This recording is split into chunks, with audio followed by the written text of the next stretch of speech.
رس میرا پردے میں ہے تو ظاہر اسے کر دے، آنکھوں کو دکھا روضہ مظلوم کا منظر، قدموں کو کبھی نجف کا اذن سفر دے۔ الہی جاتی ہے جان تو بے شک چلی جائے، عباس کے پرچم پہ مگر آنچ نہ آئے۔ غم کوئی نہ دے سوائے غم شبیر، شبیر کا غم بانٹ رہا ہے تو ادھر دے۔ اللہم صلی علی محمد و علی محمد، مل کر درود بھیجیے محمد و علی محمد۔ بیس زیادہ نہیں، بیس زیادہ ہے، بیس کم کروا دیں، تھوڑی سی بیس کم کرو۔ مل کر درود بھیجیے محمد و علی محمد پر۔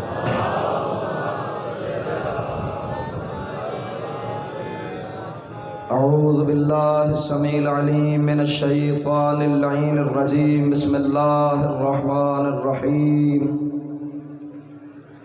الحمدللہ الذی تجلی للقلوب بالعظمت واحتجب عن الابصار بالعزت واقتدر علی الاشیاء بالقدرت،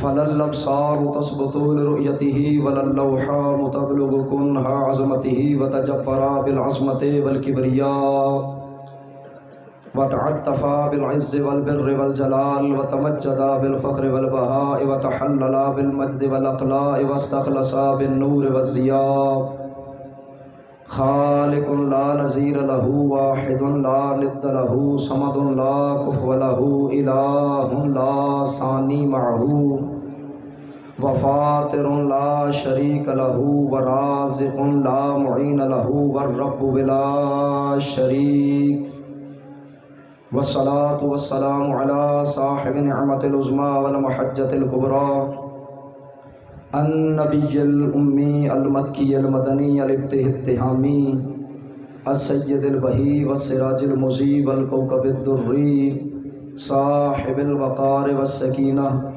المدفون بأرض مدينة بالقاسم محمد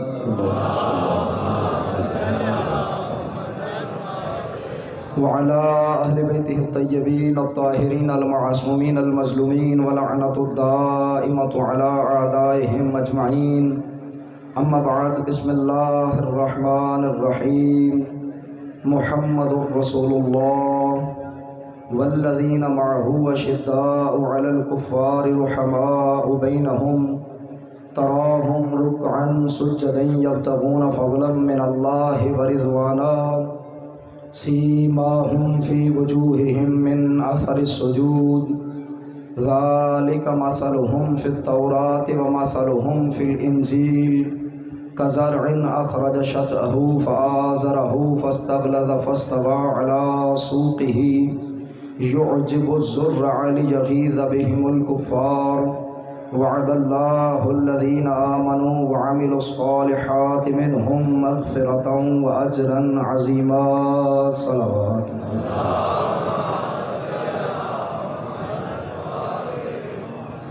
دعا ہے کہ محمد و آل محمد کا کریم خالق محمد و آل محمد علیہ السلام کی عزت و عظمت کے صدقے میں بانیان کا یہ پرخلوص اہتمام اپنی بارگاہ میں قبول و منظور فرمائے۔ آپ حضرات کا دور و نزدیک سے چل کے آنا، پڑھنے والوں کی پڑھائی میں حقیر کی نوکری، عزاداروں کی عزاداری، پرساداروں کی پرساداری، تعزیہ داروں کی تعزیہ داری، ماتم داروں کی ماتم داری، میرا پردے والا امام اجر مودت میں شمار فرما کر شرف قبولیت عطا فرمائے۔ جس کسی نے بھی ذکر پاک کے لیے بانیان کے ساتھ کسی بھی طرح تعاون کیا ہو، مالک الملک ان کے تعاون کو قبول فرمائے، مالک الملک ان کی توفیقات خیر میں اضافہ فرمائے۔ اس ذکر پاک کے صدقے میں اللہ بیمار مومنین کو شفا عطا فرمائے۔ آپ سے ملتمس ہوں، دعا کیجئے، میرے والد محترم بیمار ہیں، اللہ شفا عطا فرمائے۔ جو مومنین بے اولاد ہیں، بالخصوص یہ سون والے بھائیوں نے مجھے کہا ہے، سید اجلال حیدر، سید سہیل بادشاہ صاحب، مومن بھائی سامنے ہاتھ کھڑا کر رہے، اس کے علاوہ جنہیں ہم جانتے ہیں، جنہیں نہیں جانتے، باری لہا تجھے عزت آل رسول کا واسطہ تمام بے اولاد مومنین کو اولاد عطا فرما۔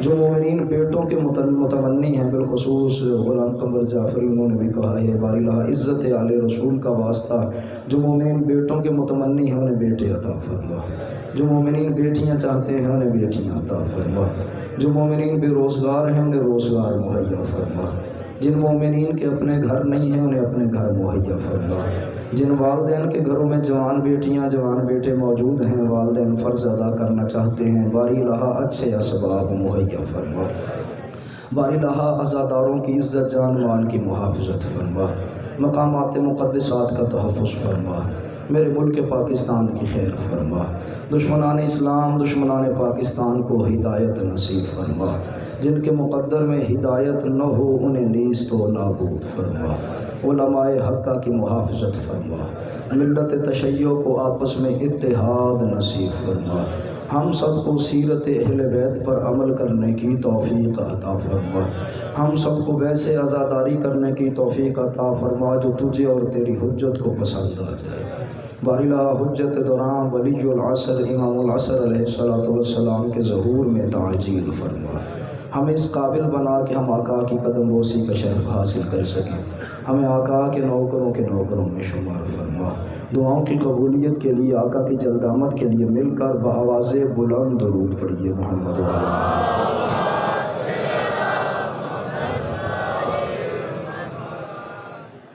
مرحومین کے بلندی درجات کے لیے ایک صلوات پڑھ لیجیے محمد والے توجہ ہے جی، بات شروع کی جائے۔ آپ کی بہت زیادہ توجہ مجھے درکار ہے کیونکہ آج ہمارا سلسلہ گفتگو اپنے آخری مرحلے میں داخل ہو رہا ہے۔ ارشاد رب العزت ہے محمد اللہ کے رسول ہیں اور جو ان کے ساتھ ہیں وہ کافروں پر سخت ہیں اور آپس میں رحم دل ہیں۔ اب کون ہیں جو مصطفیٰ کے ساتھ ہیں؟ ظاہر ہے نام تو اللہ نے بتائے نہیں ہیں۔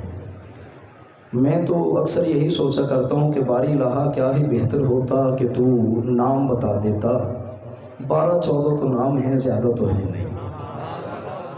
تو میں تو یہی سمجھتا ہوں کہ جواب توحید یہی ملے گا کہ اگر میں نام بتاتا تو بہت سارے خود ساختہ بن بیٹھتے، اس لیے میں نے نشانیاں بتائی ہیں تاکہ نشانیوں کو دیکھ کر پتہ چلے کہ وہ کون ہیں۔ تو میں محمد اللہ کے رسول ہیں اور جو ان کے ساتھ ہیں وہ کافروں پر سخت ہیں اور آپس میں رحم دل ہیں، اور جب بھی انہیں دیکھو گے وہ یا رکوع کرتے ہوئے نظر آئیں گے یا سجدہ کرتے ہوئے نظر آئیں گے، اور رکوع اور سجدہ کرتے ہوئے ان کا مقصد کوئی ریاکاری نہیں ہوتا بلکہ یبتغون فضلا من اللہ ورضوانا، وہ اللہ کا فضل اور اللہ کی رضا چاہتے ہیں۔ سیماہم فی وجوہہم من اثر السجود، کثرت سجدہ کی وجہ سے ان کی پیشانیوں پر تمہیں نشان نظر آئیں گے۔ اور فرمایا ذالک مثلہم فی التوراۃ ومثلہم فی الانجیل، فرمایا ان کی یہی مثالیں میں نے تورات میں بیان فرمائی ہیں اور یہی مثالیں میں نے انجیل میں بیان فرمائی ہیں۔ کزرع، یہ حرف تشبیہ ہے، فرمایا ان کی مثال اس کھیتی جیسی ہے کہ فآزرہ فاستغلظ فاستوى علی سوقہ، جو پہلے تو سوئی نکالتی ہے، پھر کونپل نکالتی ہے، پھر شاخیں نکلتی ہیں اور وہ ایک تناوار درخت بن جاتی ہے، اور پھر وہ اتنا مضبوط ہو جاتا ہے اپنی جڑوں پر کہ دنیا کی کوئی طاقت اسے اکھاڑ نہیں سکتی۔ فرمایا جس کی وہ کھیتی ہے، جنہوں نے وہ کھیتی لگائی ہے، جب وہ دیکھتے ہیں تو یعجب الزرع، تو وہ خوش ہو جاتے ہیں، لیغیظ بہم الکفار، کافر دیکھتے ہیں تو ان کے دل جل جاتے ہیں۔ وعد اللہ الذین آمنوا وعملوا الصالحات منہم مغفرۃ واجرا عظیما، اللہ نے وعدہ کر لیا ان مومنین کے ساتھ جن کے عمل صالح ہیں کہ اللہ کے پاس ان کے لیے مغفرت بھی ہے اور اجر عظیم بھی ہے۔ درود پڑھیے ایک مرتبہ محمد والے محمد۔ یہ بچوں کا آنا جانا ختم کر دیں، آپ قریب آ جائیں، یہ بچوں کو نا جدا کر کے بٹھائیں، بچوں کو جدا کر، نوجوان بیٹھ جائیں درمیان میں، 2-3 بچوں کو جدا کر کے بٹھائیں، بچے شرارت بھی نہیں کریں گے اور باتیں بھی نہیں کریں گے اور مجلس کا ماحول خراب نہیں ہوگا۔ آ جائیں، مہربانی کر لیں، نوجوان آگے آ جائیں، مہربانی کر لیں۔ درود پڑھیے محمد والے محمد۔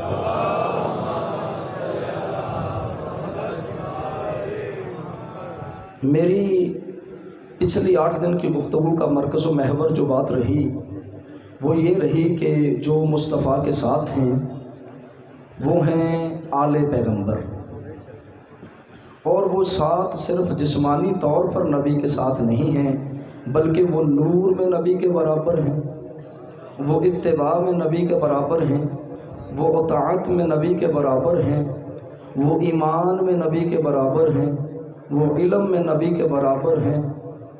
توجہ فرمائیے گا، وہ علم میں نبی کے برابر ہیں، وہ شہادت میں نبی کے برابر ہیں، وہ طہارت میں نبی کے برابر ہیں، وہ عقیدے میں نبی کے برابر ہیں، وہ عمل میں نبی کے برابر ہیں۔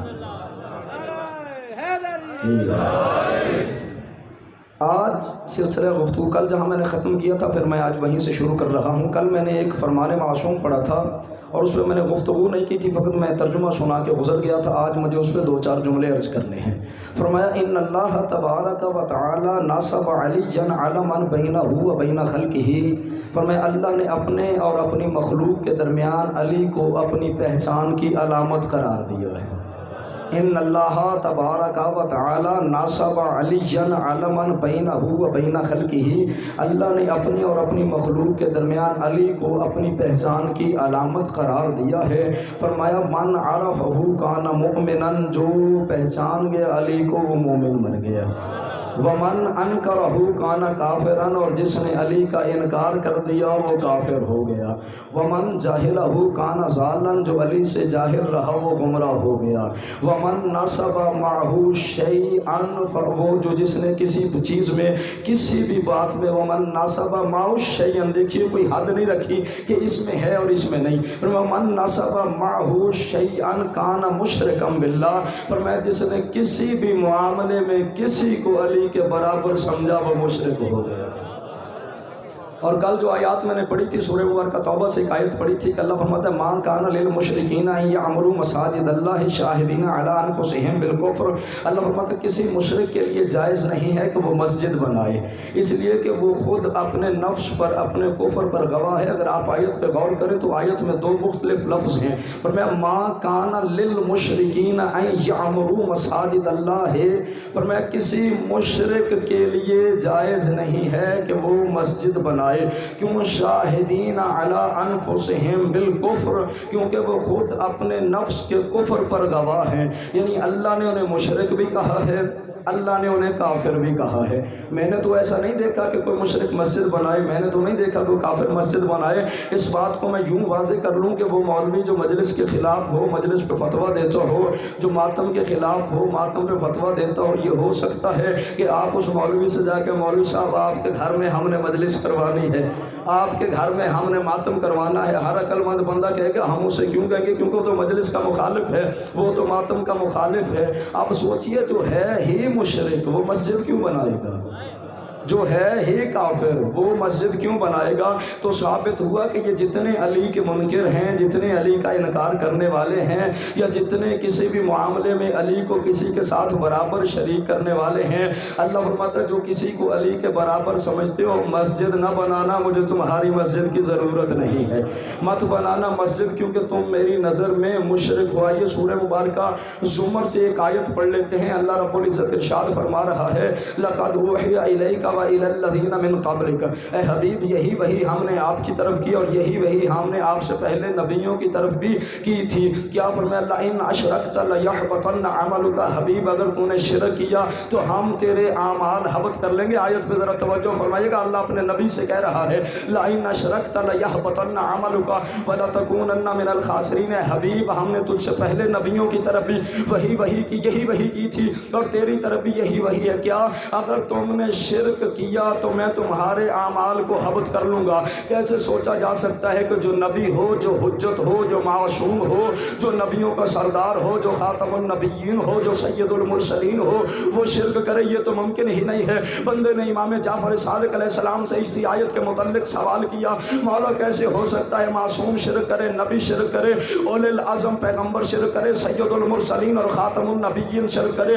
معصوم فرماتے ہیں تیرے اور میرے شرک میں بڑا فرق ہے۔ مولا کیسے؟ فرمایا تیرے ہاں شرک یہ ہے کہ اللہ کی ذات میں کسی کو شریک کرنا۔ تو مولا پھر اس آیت میں شرک سے مراد کیا ہے؟ فرمایا اللہ میرے نانے نبی سے کہہ رہا ہے اے محمد میں نے تجھ سے پہلے نبیوں کی طرف بھی وہی یہی کی تھی اور تیری طرف بھی یہی وہی کرتا ہوں، اگر تو نے کسی کو علی کے برابر سمجھا تیرے اعمال حبط کر لوں گا۔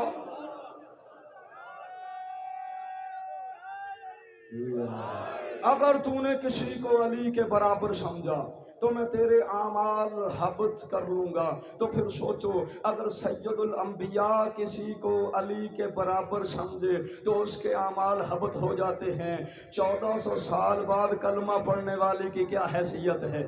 1400 سال بعد دو چار نمازیں پڑھ لینے والے کی کیا اوقات ہے؟ جب اللہ سید الانبیاء سے کہتا ہے، اسی مزاج کی ایک آیت آپ کو اور سنا دوں، ایسے آپ کو یاد تو پہلے سے ہے، فرمایا یا ایھا الرسول بلغ ما انزل الیک من ربک وان لم تفعل فما بلغت رسالتہ۔ یہ نہیں فرمایا کہ اگر تو نے علی کی ولایت کا اعلان نہ کیا، نہ فرمایا وان لم تفعل اگر یہ تو نے فیل کر کے نہ دکھایا۔ قول ہوتا ہے زبان سے، قول زبان سے ہوتا ہے اور فعل ہاتھ سے ہوتا ہے۔ یہ نہیں فرمایا اگر تو نے یہ قول نہ کہا، فرمایا وَإِن لَمْ تَفْعَلْ یعنی تو نے بے شک زبان سے من کنت مولا کہہ دیا، لیکن اگر تو نے ہاتھ سے بازو پکڑ کر نہ دکھایا۔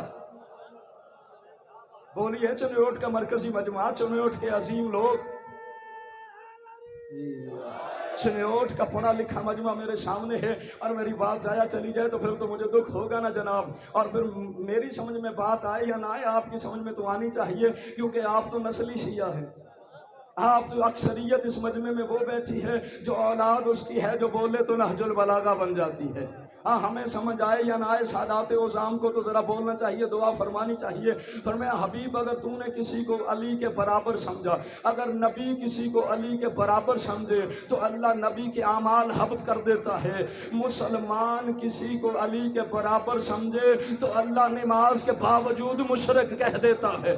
مسلمانوں خبردار کسی کو علی کے برابر نہ سمجھنا، اگر کسی کو علی کے برابر سمجھو گے سورہ توبہ تم پہ لعنت کرتی رہے گی۔ مل کر ایک درود بھیجیے محمد وعلی محمد، اللہم صلی علی محمد وعلی محمد وعجل فرج علی محمد۔ میں آپ کو نتیجے کی طرف لے جانا چاہتا ہوں۔ فرمایا ان اللہ تبارک و تعالی نصب علیٰ علما بینہ و بین خلقہ، فرمایا علی ہے میری پہچان کی علامت، علامت ہے۔ میں سیاسی بندہ نہیں ہوں، میں سیاسی گفتگو میں مربکیہ نہیں کرتا، لیکن مجھے اب بات سمجھانی ہے۔ ویسے نہیں پتہ چلتا کون کس پارٹی کا بندہ ہے، لیکن جب اس کے گھر پہ جھنڈا دیکھتے ہیں نا پتہ چل جاتا ہے یہ پیپلز پارٹی والے ہیں، یہ نون لیگ والے ہیں، یہ تحریک انصاف والے ہیں، یہ جماعت اسلامی والے ہیں، یہ فضل الرحمان والے ہیں، پتہ چل جاتا ہے نا جھنڈا دیکھ کے، یعنی یہ جھنڈا ہے علامت۔ اللہ فرماتا ہے علی ہے میرے لشکر کی علامت، علی ہے میرے لشکر کی علامت۔ آئیے میں آپ کو لے چلتا ہوں شاہ عبدالحق محدث دہلوی، اس نے تفہیمات الہیہ ایک کتاب لکھی ہے، تفہیمات الہیہ میں اس نے ایک بات لکھی ہے، میں آپ کو بات سناتا ہوں، خدا کی قسم لطف آ جائے گا سید آپ کو بات کا۔ وہ تفہیمات الہیہ میں فرماتے ہیں وَإِذَا تَمَّتِ الْعِصْمَةُ كَانَتْ كُلُّهَا فَاعِلُهُ حَقَّةً، فرمایا جب کسی کی عصمت مکمل ہو جائے اس کا ہر فعل حق بن جاتا ہے۔ نہیں آپ نے سامنے توجہ نہیں فرمائی ہے۔ وَإِذَا تَمَّتِ الْعِصْمَةُ جب کسی کی عصمت مکمل ہو جائے، جب کوئی معصوم ہو جائے، جب کسی کی عصمت مکمل ہو جائے، كَانَتْ فَاعِلُهُ كُلُّهَا حَقَّةً تو اس کا ہر فعل حق ہو جاتا ہے۔ اگلے جملے پہ غور کیجئے گا، جب کسی کی عصمت مکمل ہو جائے تو اس کا ہر فعل حق ہو جاتا ہے۔ وہ کہتے ہیں لِأَنَّهَا إِنِّي لَا أَقُولُ تَطَاعُ بِكُلِّ حَقٍ، وہ کہتے ہیں میں یہ نہیں کہتا کہ وہ ہر معاملے میں حق کی اطاعت کرتا ہے، میں یہ نہیں کہتا کہ وہ حق کی اطاعت کرتا ہے، بل ہی الحق بعینہا، بلکہ وہ جو کرے وہ حق بن جاتا ہے۔ وہ جو کرے بل ہی الحق، نوجوان بولیے میرے ساتھ، بل ہی الحق بعینہا، جو وہ کرے وہی حق بن جاتا۔ کیسے؟ وہ کہتے ہیں اس طرح کہ بل الحق امرن ینعکس من تلک الافاعیل کذا من الشمس، کہتے ہیں وہ اس کے ہر فعل سے حق یوں نکلتا ہے جیسے سورج سے شعاعیں نکلتی ہیں، جب تک سورج رہے گا تب تک شعائیں رہیں گی، سورج چھپ جائے گا تو شعائیں بھی ختم ہو جائیں گی۔ وہ کہتے ہیں کہ جس کی عصمت مکمل ہو جائے اس کا ہر کام حق بن جاتا ہے۔ میں یہ نہیں کہتا کہ وہ حق کی اطاعت کرتا ہے، بلکہ وہ جو کرے بل ہی الحق بعینہا، وہ جو کرے وہی حق بن جاتا ہے۔ کہتے ہیں بل الحق امرا ینعکس من تلک الافاعیل کذا من الشمس، کہتے ہیں وہ جو کرے وہ حق بن جاتا ہے، حق اس کے عمل سے یوں نکلتا ہے جیسے سورج سے شعائیں نکلتی ہیں۔ ان سے پوچھا کہ دلیل، کہنے لگے والدلیل علیہ کما قال رسول اللہ صلی اللہ علیہ وآلہ وسلم، وہ کہتے ہیں اس پر دلیل یہ ہے جیسے میرے نبی نے فرمایا اللہم ادر الحق حیث ما دار علی، یا اللہ حق کو ادھر موڑ دے جدھر علی مڑ جائے، حق کو ادھر موڑ دے جدھر علی مڑ جائے۔ لیکن اگلی بات بڑی لطف والی ہے، وہ کہتے ہیں ولا اقول، نبی نے یہ نہیں کہا اللہم ادر علی ما ہوا حیث دار الحق، وہ کہتے ہیں نبی نے یہ نہیں کہا کہ حق کو علی کو حق کے پیچھے چلا، فرماتے ہیں انہوں نے کہا ہے کہ یا اللہ حق کو علی کے پیچھے چلا، اور حق اس کے پیچھے چلتا ہے جو اس کی عصمت مکمل ہو جائے۔ یعنی مولوی مان گیا ہے نا علی معصوم ہے، مولوی مان گیا ہے نا علی معصوم ہے، تو ہمارا دماغ خراب ہے، ہم معصوم کو چھوڑیں اور اسے مانیں جو پہلی تقریر میں کہے کہ سیدھا رہوں تو میری پیروی کر لینا، سیدھا رہوں تو میری پیروی کر لینا، اور اگر مجھ پر شیطان غالب آ جائے تو مجھے پکڑ کر سیدھا کر لینا۔ میں اور تو کچھ نہیں کہہ سکتا، یہ ضرور کہوں گا بابا جی آپ کی پیروی کریں گے، آپ کا خیال رکھیں، ہم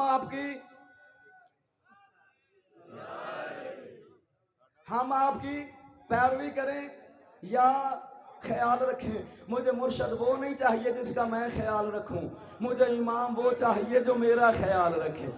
ہاں پھر وہ فرماتے من تبع فی دینہ بولایت علی فقد اہتدی، جس نے دین میں علی کی ولایت کی پیروی کی وہ ہدایت پا گیا۔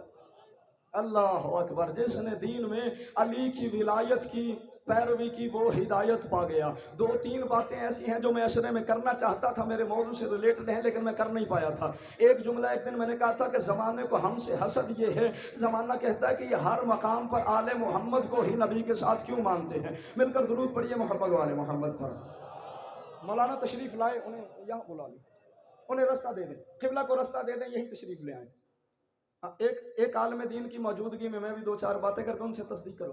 نماز پڑھیں گے، وہ نماز پڑھیں گے، نماز کے بعد آ جائیں گے۔ مل کر درود پڑھیے محمد والے محمد پر۔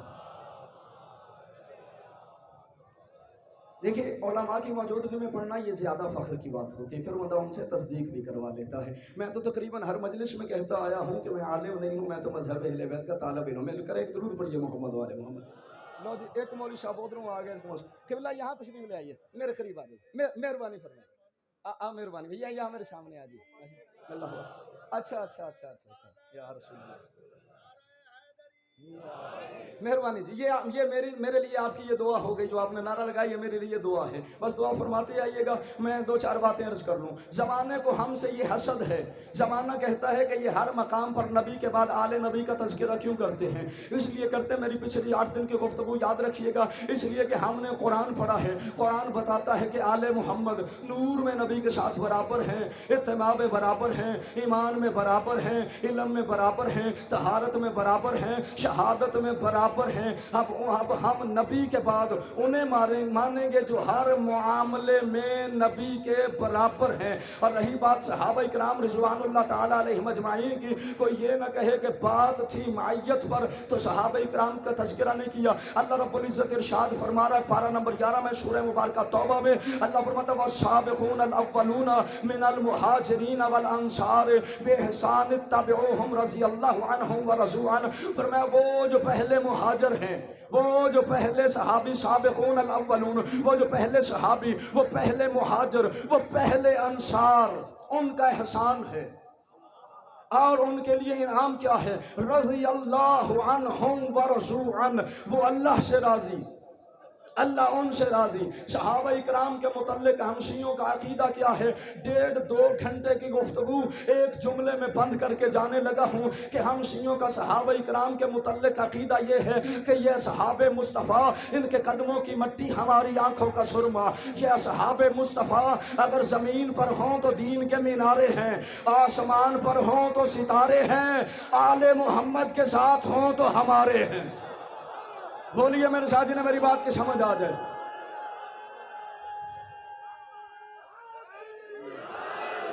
آل محمد کے ساتھ ہوں تو ہم یہ ہمارے ہیں۔ لوگ کہتے ہیں شیعہ صحابہ کی عزت نہیں کرتے۔ خدا کی قسم جو جملہ میں کہنے لگا ہوں، میری خطابت میں، میری ذاکری میں میرے پاس اس سے بڑا جملہ نہیں ہے۔ سادات عظام لوگ صحابہ کی بات کرتے ہیں، ہم شیعہ تو ماننے میں اتنے مخلص ہیں، اگر آج سے 1400 سال پہلے کسی جانور نے اولاد رسول سے وفا کی ہو، ہم تو آج تک اس جانور کا شکریہ ادا کرتے پھرتے ہیں۔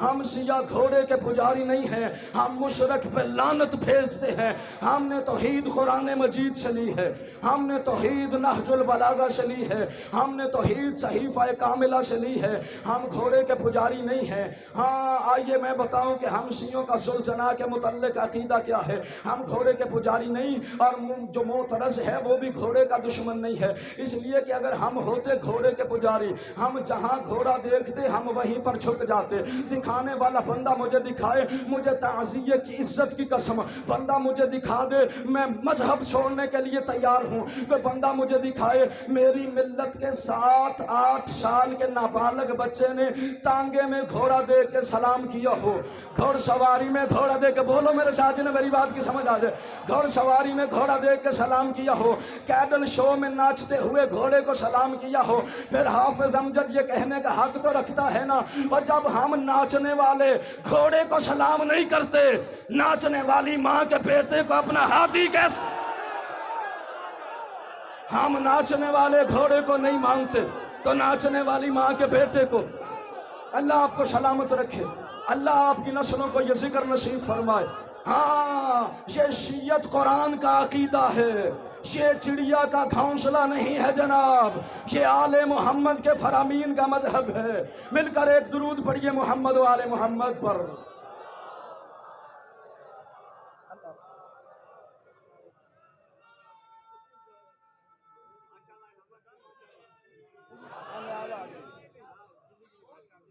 مذہب اہل بیت علم کا مذہب ہے، مذہب اہل بیت عقل کا مذہب ہے۔ اللہ صاحب کو سلامت رکھے، اللہ آپ کی مودت کو سلامت رکھے۔ سادات عظام یہ میری طرف سے کل کے لنگر میں حصہ ڈال لیجئے۔ یہ اس کی وجہ ہے، میں وجہ بتاتا ہوں۔ کل کی بات ہے، کل کی بات ہے نا، ہم ممبر پہ تھے تو مجھ سے پہلے اعلان ہوا تھا مجلس میں کہ امام بارگاہ بنانے کے لیے چندہ چاہیے، تو مجھے جتنے پیسے ممبر پہ آئے ہوئے تھے وہ تقریباً 5,500-6 ہزار روپیہ تھا، تو وہ میں نے اٹھا کے بانی کو دے دیے۔ میں نے کہا شاہ صاحب یہ میری طرف سے امام بارگاہ کی تعمیر میں شامل کر لیجیے گا۔ وہ جو اسٹیج سیکرٹری تھا وہ میرے استاد محترم قبلہ علامہ سید تہذیب رضا نقوی صاحب کا دوست تھا، تو وہ مجھے کہنے لگا مولانا صاحب پیٹرول بڑا مہنگا ہے۔ میں نے جواب دیا، میں نے کہا قبلہ پیٹرول تو مہنگا ہے لیکن بطول کے بیٹے بڑے سخی ہیں۔ ہاں پیٹرول، ایک بات میں کروں گا پھر آپ اپنی بات کیجیے گا، بطول کے بیٹے بڑے سخی ہیں۔ پھر میں نے بتایا تھا آپ اس بات کے گواہ ہے، میرا ڈرائیور گواہ ہے، خمر گواہ ہے اس بات کا۔ میں نے کہا جناب اللہ کا وعدہ ہے کہ 10 یہاں دوں گا، 70 آخرت میں دوں گا۔ میں نے سارے دے دیے، تھوڑی دیر کے بعد پھر 500 آیا، پھر 1000 آیا، پھر 5000 آیا۔ میں نے انہیں مخاطب کر کے کہا چاچا جی دیکھ رہے ہو نا، بطول کے بیٹے موقع پہ دے رہے ہیں۔ ہاں سیدہ کے بیٹے فوراً موقع پہ نوازتے ہیں۔ لا الہ الا اللہ محمد رسول اللہ علی ولی اللہ۔ جب جتنے میں نے دیے تھے نا، اللہ کا وعدہ ہے نا 10 گنا بڑھا کے دوں گا۔ کلمہ پڑھ کے کہہ رہا ہوں، جب میں ممبر سے اترا تھا 11 گنا ہو چکے تھے۔ مدحت حیدر کسی سے چھپائی نہ گئی، مدحت حیدر کسی سے چھپائی نہ گئی، مصیبت کوئی میری طرف آئی نہ گئی، اور کربلا آج بھی زندہ ہے مثال حمزہ، کربلا آج بھی زندہ ہے مثال حمزہ،